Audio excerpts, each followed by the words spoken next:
Bikas for now. Now, Brinda Adige, I was starting with Deepika, now I'm opening the debate. Do men have a right to have any rights? If this had been a woman, and if a woman had committed suicide, facing harassment from her husband's family, and had recounted it like this, and there had been evidence to this extent, people like you would have been shouting from the rooftops about women's empowerment. Why are women's activists so quiet today? Why do they look at men's rights as something which must be denied? Or as something which is against women's rights? I'm not against women's rights, but let men have rights too. Brinda. Arnab, men have rights and women have rights. And that's our constitution. And this constitution does not discriminate.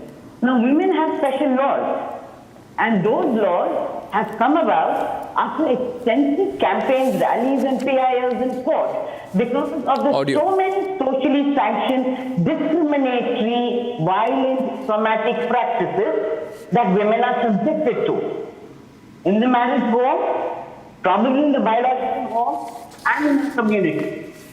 That men do not have rights, I don't agree with it.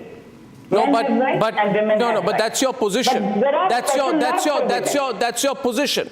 My question is, will all women's activists, and I know I might be very unpopular for saying this today, but I have to speak the truth.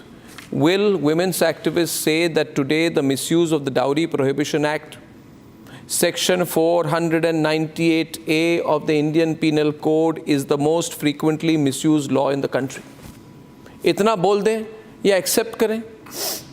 Is it not true? I'd like to let me bring in Anil Murthy and Advocate Prashant Medirata maybe. Advocate, what do you think? Prashant, what do you think? Yes, it is the most misused one.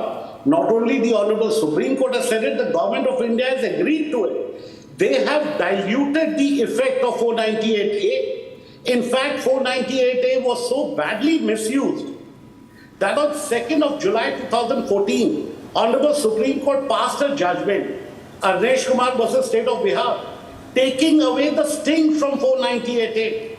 The other women are maybe the actual victims are suffering now because the 498A had to be diluted by a judgment of the Supreme Court. And I very categorically say it in courts that on 2nd July 2014, the sexual orientation of all married men changed to such an extent that now the misuse of Section 377 started. Misuse of POCSO laws started. Men, the interpretation of the women laws, I am saying we love the laws. The interpretation has to be proper. They are being misused and the courts are acknowledging it. Now the next, after 498A, Arnab, now the misuse has started with 377. Luckily, the new act does not have Section 377. But all offences prior to July of 2024, those offences are still being tried under 377 for unnatural sex. The wives have started levelling false allegation after 2nd July 2014 that the husband has committed unnatural sex on me. 98% of the FIRs of 498A after July 2014 have been carrying 377 along with it. To bring back the effect of being put in jail, the fear. And now POCSO is being misused. So this is all those fathers who have got children, especially girl child.